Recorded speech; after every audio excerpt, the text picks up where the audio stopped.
오늘 주시는 하나님 말씀은 레위기 16장 6절에서 22절입니다.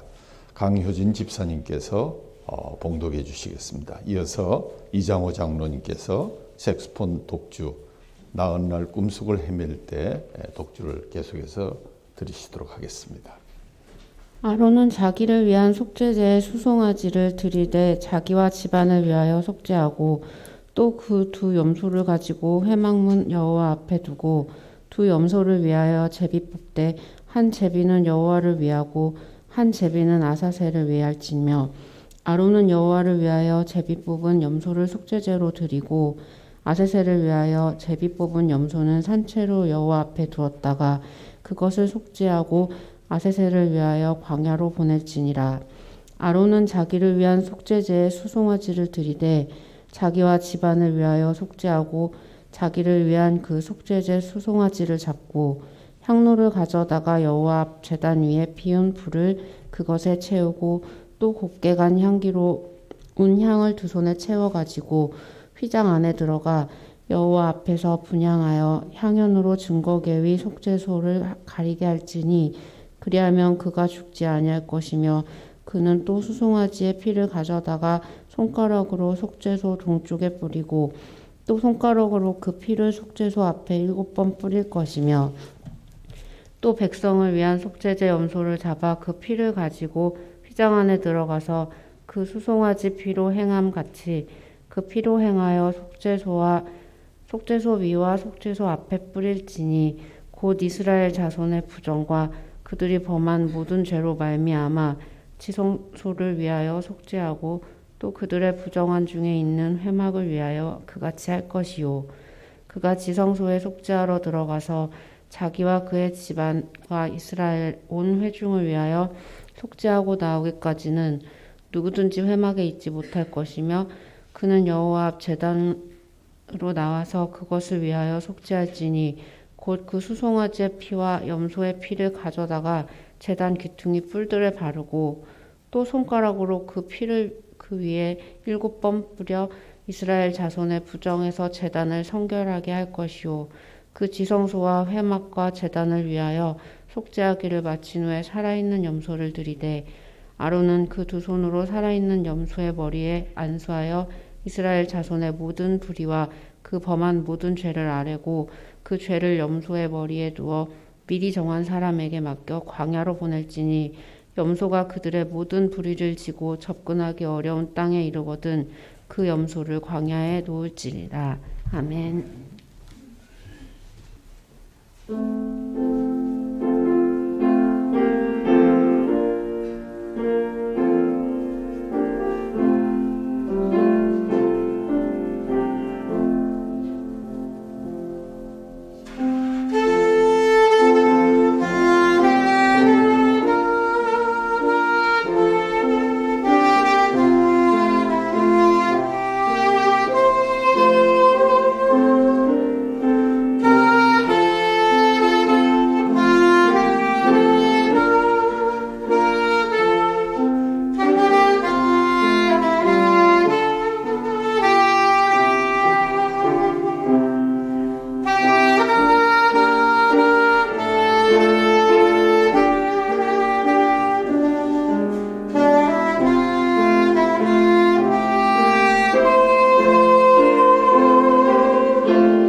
지내셨습니까? 이 코로나19 확산 사태로 인해서 우리나라 일일 신규 확진자가 25만 명을 훌쩍 넘어서서 세계 1위를 차지하고 있고 총 확진자가 무려 400만 명을 넘어섰습니다. 사망자도 매일 200명을 넘어서서 9천 명 이상이 목숨을 잃었습니다. 일상이 흔들리게 되니까 모든 게 참 불편하고 답답하지요. 평소에 이 평범한 일상이 이렇게 소중한 줄 잘 몰랐던 것, 감사를 모르고 살았구나 하는 그러한 교훈도 얻게 됩니다. 일상이 흔들리니까 계절이 바뀌는 줄도 모르고 또 그것에 크게 관심도 갖고 있지 않습니다. 겨울이 가는지 봄이 오는지. 그러나 여러분, 봄은 분명히 가까이 오고 있고 주님 오실 날은 더욱 가까워져 가고 있습니다. 사랑하는 성도 여러분, 오늘 우리에게 주신 이 시대와 이 시간도 하나님께서 우리에게 허락하신 무대임을 기억하시고 경건의 훈련과 사랑의 실천, 말씀의 순종으로 끝까지 감당해 나가시는 저와 여러분 되기를 간절히 소원합니다. 우리 인사 나누시겠습니다. 오늘 월삭 감사주일입니다. 새봄을 준비하십시다. 새봄 맞으십시오. 월삭 감사주일입니다.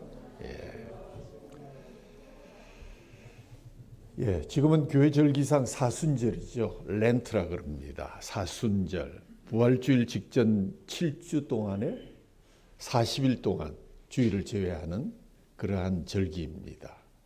예수님의 십자가 고난을 묵상하면서 경건 훈련에 힘쓰는 기간이기도 합니다. 사순절은 수요일부터 시작됩니다. 그 수요일을 그래서 죄의 수요일이다. 죄는 죄의 회개를 상징합니다. 지난 수요일 올해 사순절을 시작하는 저희 수요 촛불 예배를 이곳에서 드렸습니다. 자신의 죄를 고백하며 회개하는 기도를 드린 후에 자신의 기도문을 촛불에 태우고 그 죄로 이마에 십자가를 인치면서 경건과 절제의 삶을 다짐한 바 있습니다. 이날의 촛불 예배로 인해서 올해 사순절은 카운트다운이 시작되었습니다. 그런데 사순절은 단순히 십자가의 고난만을 묵상하는 시간이 아닙니다. 부활주의를 소망하며 기다리는 절기입니다.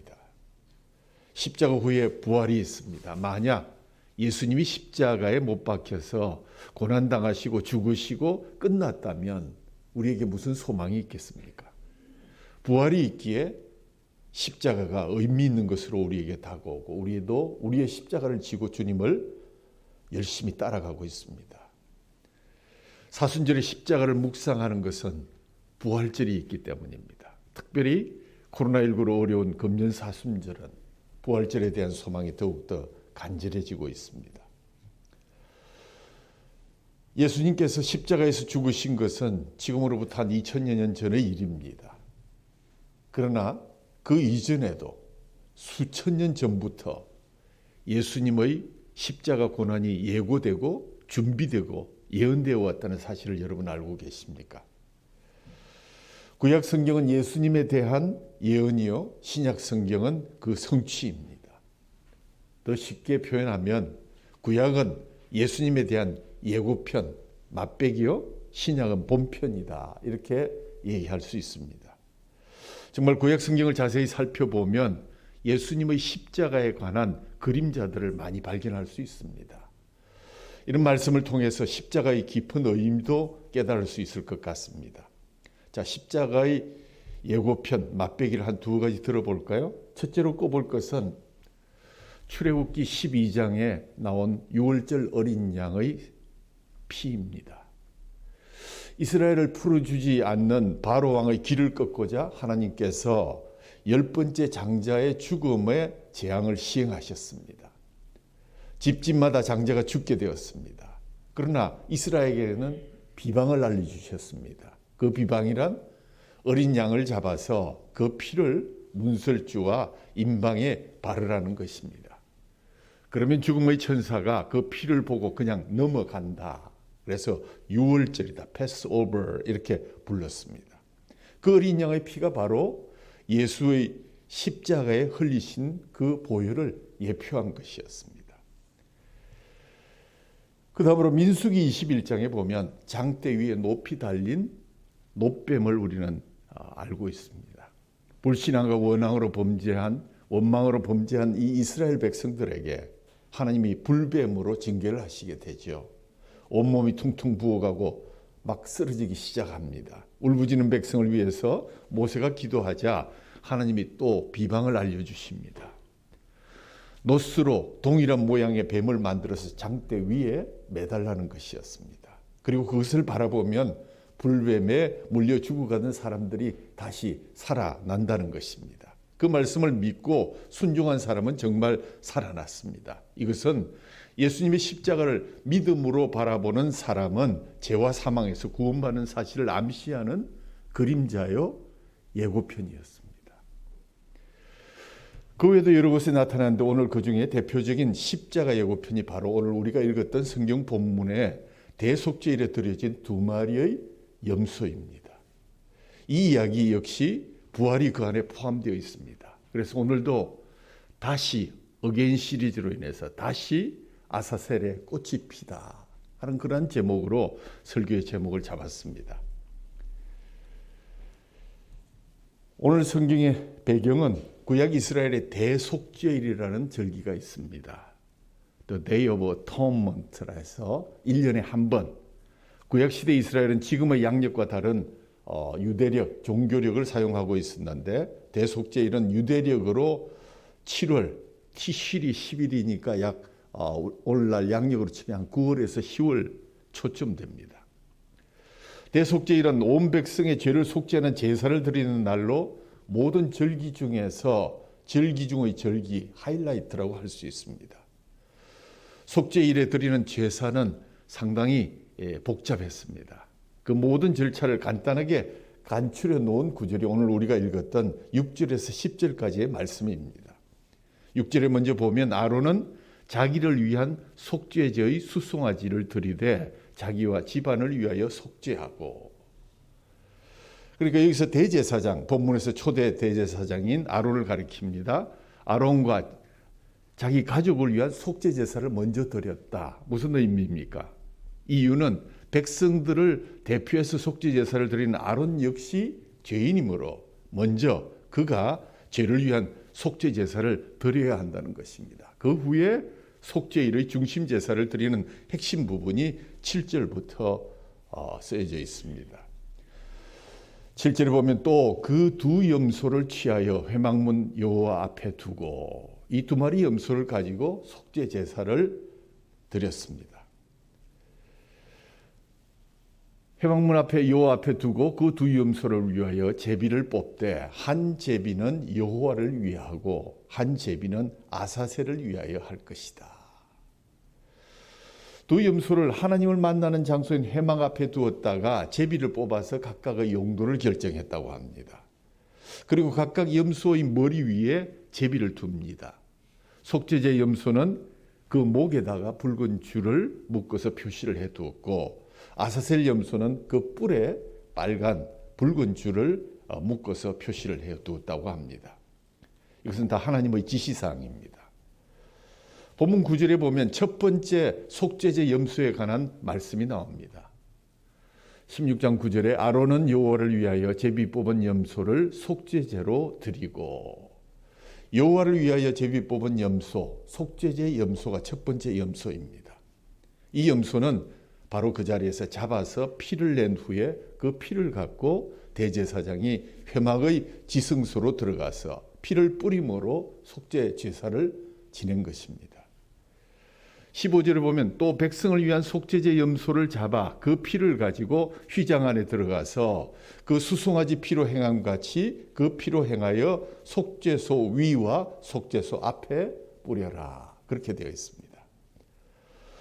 지성소 안에는 법궤가 있는데 그 뚜껑이 바로 제목이 속죄소다 이렇게 불려집니다.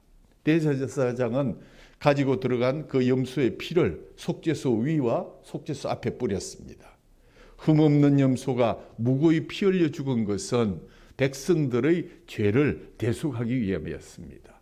이는 장차 오실 예수 그리스도의 보혈을 통한 십자가의 대속을 예표하고 있습니다.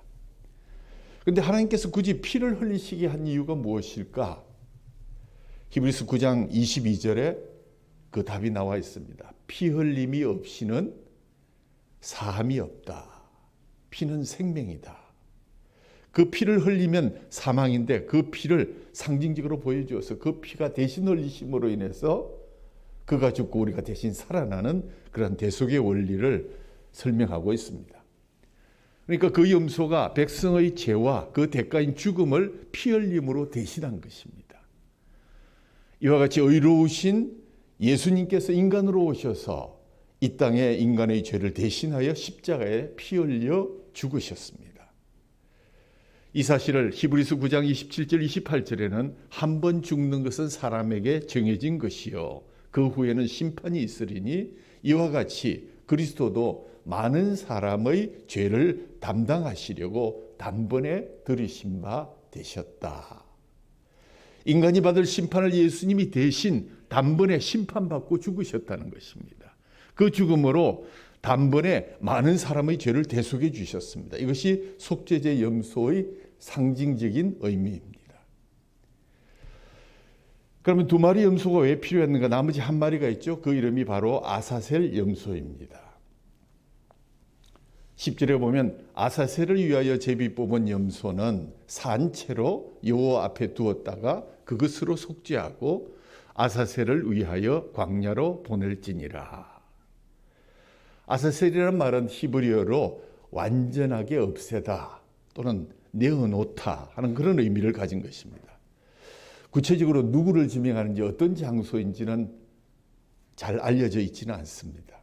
이제 대제사장은 이 염소에게 안수해서 이스라엘 자손의 모든 죄를 담당시킨 후에 미리 정한 사람에게 맡겨서 광야로 내어 쫓습니다.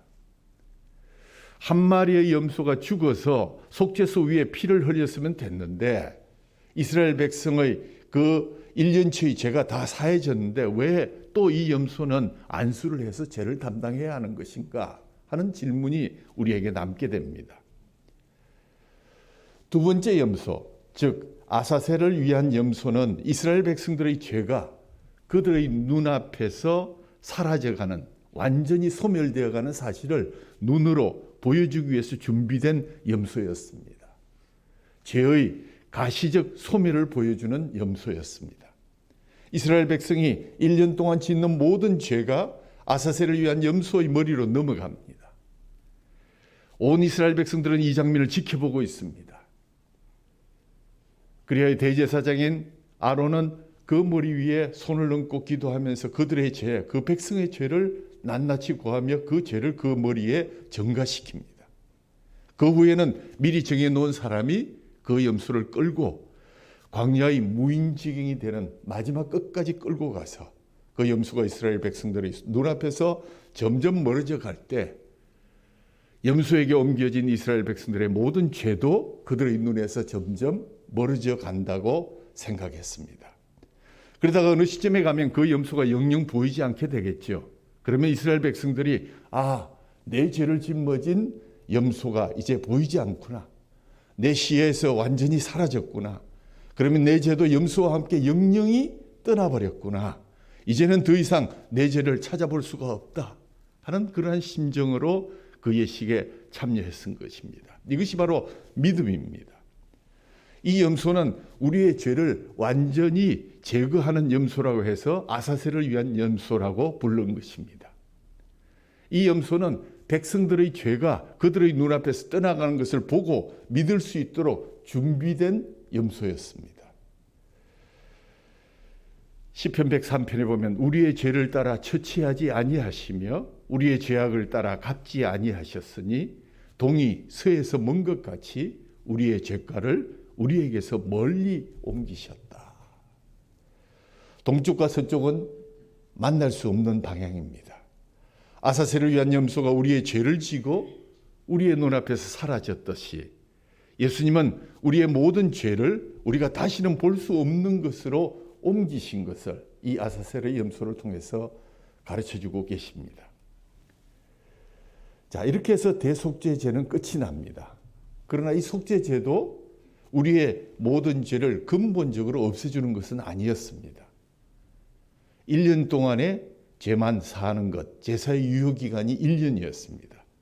그 이듬해 짓는 모든 죄를 사하기 위해서는 또 그 이듬해 7월 10일에 역시 같은 방법으로 속죄의 제사를 드려야만 했습니다.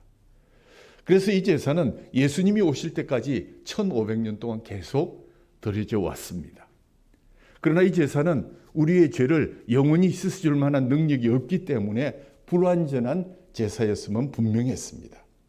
그러나 그 제사마저 없으면 어찌 구약의 시대 사람들이 살아갈 수 있었고 구원받고 주님 앞에 속죄의 제사를 드릴 수가 있었겠습니까? 아사셀 염소가 대속을 위한 것이면 대제사장이 수행하는 절차를 보면 이해할 수 있습니다. 아까 그림에도 나왔지만 염소의 머리 위에 두 손으로 안수를 하고 그 백성의 일련의 죄를 다 낱낱이 고백하고 21절 말씀에 아론은 그의 두 손으로 살아있는 염소의 머리에 안수하여 이스라엘 자손의 모든 불의와 그 범한 모든 죄를 아뢰고 그 죄를 염소의 머리에 두어 미리 정한 사람에게 맡겨 광야로 보낼지니라. 이것은 백성의 죄를 무험한 염소에게 덮으씌우는 죄의 정가의 의미가 있습니다. 동시에 안수함으로써 생긴 무험한 염소의 의, 즉 예수님의 의를 상징하는 이 의가 백성에게 전가됨을 의미합니다. 이것은 유월절 어린 양도 마찬가지로 십자가의 그림자입니다. 이와 마찬가지로 예수님은 인간의 죄를 덮어 쓰시고 십자가에서 피 흘려 죽으셨습니다. 이 전가는 동시에 믿는 자에게 그 의를 더딥혀주는 의의 전가도 동시에 발생합니다. 이것을 신학자들이 설명하기를 서로 바꾼다 그래서 exchange, 신학적으로 이중의 전가다. 속죄라는 것은 죄를 벗어 던지는 것뿐만 아니라 그 무험한 재물, 안수된 재물로부터 의를 받아들이는 것이다. 물론 그 동물이 의가 있다 없다 이런 것을 떠나서 우리 죄인들을 의롭다 인정하신 주님께서 하나님께서 그 재물이 무험함으로 안수함으로 그의 의를 받고 죄를 넘겨주는, 마치 십자가에서 예수님께서 우리의 죄를 벗기시고 주님의 의를 주신 것과 같은 그림자의 행사가 바로 신학적으로 이중의 전가다. Dual imputation 이렇게 얘기했습니다. 그러니까 우리가 속죄를 받는다는 것은, 속죄한다는 것은 우리의 죄만 던져주고 나는 모르겠다 돌아서는 것이 아니라 던져주고 주님이 의롭다 인정하신 그 무험한 재물로부터 의를 받고 하는 그런 이중의 전가가 일어나는 사실이 속죄라는 것이 신학적인 설명입니다. 이 전가의 원리를 사도 바울은 이렇게 설명했습니다. 고린도후서 5장 21절에 하나님이 죄를 알지도 못하신 이를 우리 대신하여 죄로 삼으신 것은 우리로 하여금 그 안에서 하나님의 의가 되게 하려 하심이라. 예수님은 아무 죄도 없으신 하나님의 아들이시지만 죄를 대신 짊어지시고 죽으심으로 믿는 자들을 의롭게 하셨다는 것입니다. 오늘 22절에 보면 염소가 그들의 모든 불의를 치고 접근하기 어려운 땅에 이르거든 그는 그 염소를 광야에 놓을지니라. 광야로 멀리 가서 돌아올 수 없을 정도가 되면, 다시 말해서 무인지경에 도달하면 놓아주게 된다는 것입니다. 뿔에 붉은 줄이 묶여 있으니까 멀리서도 잘 보이는데 전혀 보이지 않을 정도로 완전히 사라지면 그때 제사장이 외칩니다. 여러분의 모든 죄가 떠나갔도다. 모든 죄를 사함받았도다. 그러면 백성들이 일제히 환호성을 지르면서 우리의 죄가 떠나갔도다. 우리의 죄를 사해 주셨도다. 이것은 한 장의 시각적인 설교를 보여주고 있습니다. 아사셀 염소가 죄와 질고를 치고 완전히 떠나가는 모습을 생생하게 보여주신 것입니다. 이와 같이 아사셀의 염소가 죄를 지고 멀리 사라진 것은 장차 오셔서 십자가를 지실 예수님을 예표합니다. 예수님도 죄를 짊어지고 사라지셨습니다. 세례 요한이 말했지요. 세상 죄를 지고 가는 하나님의 어린 양이로다. 예수님은 우리의 죄를 대신 지고 성문 밖 골고다 언덕으로 떠나가셨습니다. 그 뒤를 제자들이 끝까지 따라가지 못했고 배반하고 도망쳤습니다. 예수님은 홀로 남으셨습니다. 쓸쓸히 성문 밖으로 떠나가셨습니다. 이 장면을 히브리서 기자는 그러므로 예수도 자기 피로서 백성을 거룩하게 하려고 성문 밖에서 고난을 받으셨느니라. 13장 12절에 그렇게 표현하고 있습니다. 아사셀 염소는 한 번 떠나면 결코 돌아오지 않습니다. 그것은 속죄의 완전성을 의미합니다. 우리가 잘 아는 바람과 함께 사라지다 라는 말이 있는데 아사셀 염소는 죄와 함께 사라졌다. Gone with the sin 이렇게 불렀습니다. 예수님이 그러셨습니다. 우리의 모든 죄를 짊어지시고 사라져 가심으로 완전한 속죄를 이루신 것입니다. 거기에 의의 증가와 죄의 증가가 동시에 일어난 이중의 증가가 일어났다는 것을 기억해야 하셔야 합니다. 자, 여기서 이제 끝이 나는 것이 아닙니다. 이와 같이 아사셀 염소를 떠나 보낸 산을 우리는 아사셀 산이라고 부르는데 지금도 유대 광야에 있는 산으로 몬타르 산이라고 부릅니다. 흥미로운 것은 이 대속죄일이 건기, 비가 오지 않는 건기의 절정에 이르러 있어서 바닥이 황폐하고 황무해서 정말 아사셀 염소를 보내는 그 길도 너무 딱딱하고 다 갈라져 있었습니다. 메마른 강야로 아사셀 염소가 떠나간 후에 불과 1, 2주만 지나면 우기가 되어서 비가 쏟아지고 황량했던 산에 풀이 돋고 꽃이 피어나기 시작한다는 사실입니다. 이렇게 신기할 정도로 변화된 모습이 상징하는 바가 있습니다. 예수님은 아사셀의 염소처럼 죄와 질고를 떠나가셨지만 그것으로 끝나지 않고 사흘 뒤에 부활하셨습니다. 우리가 예수님을 믿으면 황량했던 아사셀 산에 꽃이 피어나듯 새로운 삶으로 변화되는 것을 고린도후서 5장 17절은 그런즉 누구든지 그리스도 안에 있으면 새로운 피조물이라. 이전 것은 지나갔으니 보라 새 것이 되었도다. 아사셀 산의 부활이 새로운 피조물로 변화시키는 것, 속죄의 은총이기 때문입니다. 그러면 구체적인 어떤 모습으로 우리가 변모되는 것일까? 첫 번째, 죄인에서 의인으로 됩니다. 왜냐하면 죄와 의의 이중교환이 이루어졌기 때문입니다. 하나님은 십자가 대속을 믿는 성도들에게 모든 죄를 사해 주시고 또 그들에게 의를 주시면서 의인이라 칭해 주십니다. 아사셀이 완전히 떠나간 것처럼 완전히 우리의 죄는 끝났습니다. 동이 서에서 먼 것 같이 우리의 죄가를 멀리 보이지도 않고 기억되지도 않는 곳으로 보내셨습니다. 옮기셨습니다. 죄가 그렇게 멀리 떠나서 완전히 사라졌고 두 염소 중 속죄제 염소는 죽어서 그 피가 지성소에 뿌려졌고 서쪽 방향입니다. 아사셀 염소는 동쪽 문으로 나가서 광야로 멀리 떠나갔다. 두 염소는 영영 멀어집니다. 그와 같이 완전히 죄사함을 받고 의인이 되었음을 상징해 주는 그런 것을 연출해 보여주셨습니다. 물론 우리의 육체를 갖고 사는 동안 죄성이 완전히 없어지는 것은 아닙니다. 그러나 의인으로 자녀의 권세를 갖게 되었으므로 혹시 죄의 유혹에 넘어가도 십자가 앞에서 회개하고 늘 깨끗함을 받을 수 있습니다. 그런 과정을 통해서 법적으로 뿐만 아니라 이래는 실질적으로 의인의 삶을 살아가게 되는 것이 우리에게 주신 상급입니다. 그런 과정을 통해서 법적으로만 아니라 실제적인 의인의 삶을 살아가면서 항상 기뻐하고 항상 감사하게 되는 것, 이를 위해 우리 안에 오신 성령님이 의로운 삶을 살 수 있도록 우리를 날마다 인도하시고 탄식하며 기도하시며 우리를 인도하고 도와주시기 때문에, 그래서 예수님의 닮은 모습으로 계속 변화되어 가는 것을 우리는 성화라고 얘기합니다. 우리 모두는 지금 성화의 길에 있습니다.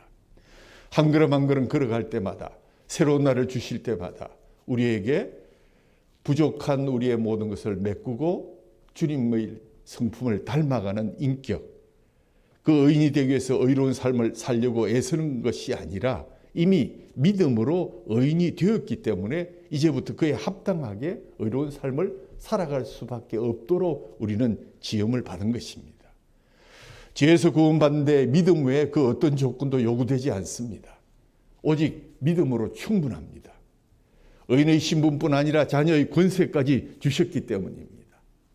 요한복음 1장 12절에 영접하는 자, 곧 그 이름을 믿는 자들에게는 하나님의 자녀가 되는 권세를 주셨다고 말씀하셨습니다. 오직 예수님을 믿음으로 자녀의 권세를 얻었다는 것입니다. 그러니까 이 구절은 우리의 영적 호적 초본인 셈입니다. 이미 얻음으로 하나님의 자녀가 된 성도의 구원을 취소할 수 있다고 공갈하는 그러한 무리들이 있습니다. 그것은 협박이고 공갈에 불과합니다. 이단들이 바로 그런 점을 들고 팔아갑니다. 자기들한테 등록하기만 하면 14만 4천 명 안에 들어가고 14만 4천 명이 된 너희들은 반드시 주일을 성수해야 하고 10의 1조와 전도를 그것이 바로 구원의 유지 조건이다. 1년에 전도 한 명 이상 하지 못하면 110만 원의 벌금을 내고 모든 성도들에게 고유 번호를 부여해서 어느 지에든지 주일을 성수하지 않으면 적극적으로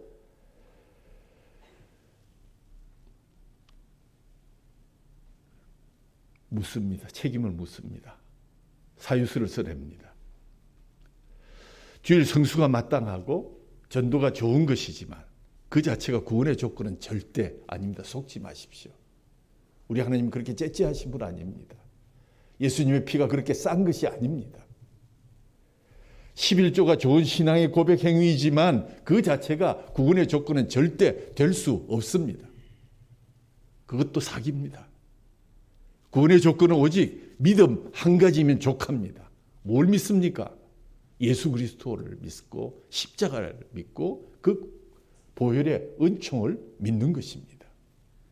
구원의 확신이 없는 사람의 경우에 헷갈리게 되고 이단의 마수에 걸려들어서 그 이단 집단에 들어가면 집단 심리에 빠져서 그 굴레에서 나오지 못하는 사실을 우리 여러분 목도하고 계시죠? 정말 한심하고 안타까운 일들이 많이 벌어지는 것은 믿음 외에 다른 것으로 구원을 충족시켜 간다는 그런 잘못된 이단의 유혹입니다. 절대로 속지 마십시오. 여러분이 진정 주님 앞에 십자가의 그 보혈로 내가 구원을 받았다 하는 그 믿음만 있으면 좀 부족해도 주님이 의롭다 인정하셨고 주님이 자녀 삼으셨으니 천국 들어가는데 아무런 문제가 없음을 기억하시기 바랍니다. 그렇다고 해서 마음대로 살아도 된다 이런 얘기는 결코 아닙니다. 하나님은 절대로 우리를 정죄하지 않습니다. 이제는. 왜요? 주님의 자녀이기 때문에 긍휼을 베푸시고 혹시 범죄해도 불쌍히 여기시고 용서해 주시고 부모가 자식이 설사 범죄한다고 해서 불쌍히 여기고 용납하지 않고 버리시는 부모가 어디 있겠습니까? 그러므로 우리는 더 이상 죄책감을 갖고 두려운 마음으로 살아갈 필요가 없습니다. 자유와 평안을 누리시며 살아가기를 바랍니다. 비록 우리가 오늘 사순절기를 보내면서 이렇게 우리가 부활의 소망으로 살아갈 수 있는 것도 바로 그런 이유입니다. 우리가 찬양을 부를 때도 오늘 부활의 찬양을 계속해서 부르는 이유를 우리 음악 목사님이 전화를 걸어서 혹시 잘못 아시고 지금 부활절이 한참 남았는데 왜 이 곡을 선택하셨습니까? 그렇게 질문이 왔습니다. 오늘 말씀이 얘기합니다. 사순절은 부활의 일부입니다. 부활하기 위한 사순절입니다. 부활 없는 사순절이라면 우리가 사순절을 지킬 이유가 없습니다. 두 번째는 사망에서 영생으로 요한복음 5장 24절에 내가 진실로 진실로 이르노니 내 말을 듣고 또 나 보내신 이를 믿는 자는 영생을 얻었고 심판에 이르지 아니하나니 사망에서 생명으로 옮겼느니라. 내 말을 듣고 내 보내신 이를 믿는 사람들은 이미 영생을 얻을 것이다가 아니라 이미 영생을 얻었다고 선포하셨습니다. 완료형입니다. 완전히 사망의 권세가 사라졌음을 의미합니다. 그저 영생의 기쁨을 누리다가 천국에 들어가면 될 것입니다. 부디 저와 여러분도 예수님의 십자가 부활을 믿음으로 사망에서 구원받고 영생과 천국이 이미 주어졌음을 기억하면서 살아가는 성도들이 되기를 간절히 소원합니다. 이뿐만 아니라 저주에서 축복으로 인도해 주십니다. 우리가 세상 살면서 얼마나 많은 질고가 있는지 모릅니다. 인생의 짐이 참 무겁습니다. 코로나19는 우리부터 멍드친 줄 알았는데 우리 중에도 또 몇몇 가정이 그러한 어려움과 고난과 역경을 당할 수도 있습니다. 그런데 예수님이 아사셀 염소처럼 우리의 죄와 질고를 짊어지고 떠나가셨고, 그러므로 예수님을 믿고 나아가면 그 모든 저주와 고통에서 축복과 승리로 변화될 줄 믿습니다. 아사셀이 부활과 생명과 축복의 산으로 변모됩니다. 두 마리의 무엄한 염소 때문에 골고다 언덕을 채찍 맞으며 올라가시고 끝내 십자가에서 숨을 거두셨던 예수님의 그 대속으로 인해서 이제 우리가 부활의 날을 맞게 될 것입니다. 예수님은 우리의 모든 인생의 짐을 맡아주시는 분이십니다. 다윗이 그렇게 노래했습니다. 내 짐을 여호와께 맡기라고. 질병으로 고통받을 때 예수님을 의지하면 치유되고 회복될 수 있는 것은 공생의 가운데 예수님의 사역이 이렇게 묘사되어 있기 때문입니다. 선지자 이사야를 통해서 하신 말씀에 우리의 연약한 것을 친히 담당하시고 병을 짊어지셨도다 함을 이루려 하심이라. 이사야서 35장 1절에 강야와 메마른 땅이 기뻐하며 사막이 백합화같이 피어나서 즐거워하게 될 것이다. 그렇습니다. 찬송가 오늘 우리가 64장을 불렀습니다. 기뻐하며 경배하며, 베토벤 9번 교향곡 중에 환희의 송가의 곡에 붙여진 찬송가입니다. 작시자는 프린스턴 대학의 교수였던 반다이크 목사님입니다. 윌리엄 대학의 초청을 받아서 설교하러 가던 중에 산하를 바라보면서 영감이 떠올라서 이 시를 쓰게 되었다고 합니다. 그래서 그 총장님을 만나서 그 시를 보여주면서 베토벤의 환희의 송가에 딱 맞는다면서 의기투합해서 그 곡을 만들어서 양쪽 교회와 학교에서 계속 부르기 시작했던 것. 1절 가사만 보도 얼마나 놀랍습니까? 기뻐하며 경배하세 영광의 주 하나님, 주 앞에서 우리 마음 피어나는 꽃 같아. 죄와 슬픔 사라지고 의심 구름 그치니 변함없는 기쁨의 주 밝은 빛을 주시네. 이 곡은 베토벤이 기가 멀고 극도의 고난 중에 작곡했다고 하는데 얼마나 놀랍습니까? 그 영혼에 예수님으로 인한 승리의 기쁨이 충만했기에 작곡이 가능했을 것입니다. 이게 바로 십자가에서 죽으셨다가 부활하셔서 오늘도 성령님을 통해서 우리와 함께 해주시는 예수님의 놀라운 부활의 승리인 줄 믿으시기 바랍니다. 결론을 말씀드립니다. 나를 위해 하나님의 희생제물로 드려진 속죄제 염소의 대속의 피를 묵상하시기 바랍니다. 살아서 붉은 띠로 뿔을 묶은 채 흔적 없이 광야로 갔던 아사셀의 염소를 묵상하시기 바랍니다. 이 두 마리의 염소를 통해서, 그러나 그 죄악의 모든 짐을 지고 떠나갔던 그 아사셀의 산에 어느덧 비가 내리고 풀이 돋고 꽃이 피어오릅니다. 흔적도 없이 완전히 갔지만 그 자리에 생명의 꽃이 피기 시작합니다. 십자가의 신비입니다. 사순절은 부활을 생각하는 절기입니다. 나를 위해 모든 죄와 질고를 대신 짊어지고 아사셀 염소처럼 떠나셨다가 부활하신 예수님을 바라보시기 바랍니다. 이 사순절 마지막 보혈까지 아낌없이 올려주신 그 현장, 골고다의 십자가를 우리가 다시 한번 생각하고 우리의 십자가를 지고 그 길을 따라갑니다. 기쁨으로 따라갑니다. 승리하셔야 합니다. 믿음으로 구원을 확신하며 영생을 누리시기 바랍니다. 잘못된 사탄의 소리를 듣지 마십시오. 부족해도 이미 하나님이 약속하셨고 하나님이 부르셨고 하나님이 우리 보고 정말 우리의 죄를 대속하시고 우리에게 죄의 옷을 벗기시고 의의 옷을 입힌 그 놀라우신 사건으로 인해서 우리는 이미 천국의 백성이 된 줄 믿으시기 바랍니다. 죄 많은 세상에서 연약한 우리를 늘 용서해 주시는 사죄의 은총으로 기쁨과 평안의 찬송을 부르시는 저와 여러분이 되기를 바랍니다. 봄이 오고 있습니다. 우리의 죄를 전가받은 아사셀의 염소가 떠나갔던 그 산길에 아지랑이가 피어오르고 풀이 돋으며 꽃망울이 맺히고 있습니다. 주님의 십자가를 묵상하면서 절제와 기도로 부활의 날을 준비하는 길교회 성도들이 다 되시기를 주님의 이름으로 축복합니다. 하나님 아버지 감사합니다. 아사셀의 봄이 오고 있습니다. 부활의 꽃이 꽃망울을 맺고 있습니다. 부활의 꿈을 가지고 이 사순절기를 맞을 수 있도록 인도해 주시니 감사합니다.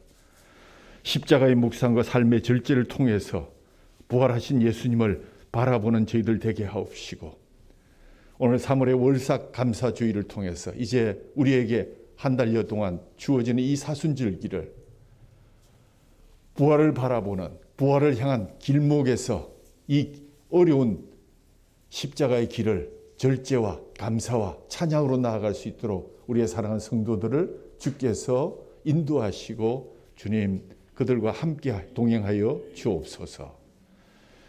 하나님 아버지, 우리의 죄를 전가받은 아사셀의 염소가 떠나갔던 그 산길에, 그 황량한 광야에 비가 내리고 아지랑이가 피어오르고 풀이 돋으며 꽃망울이 솟아나고 있습니다.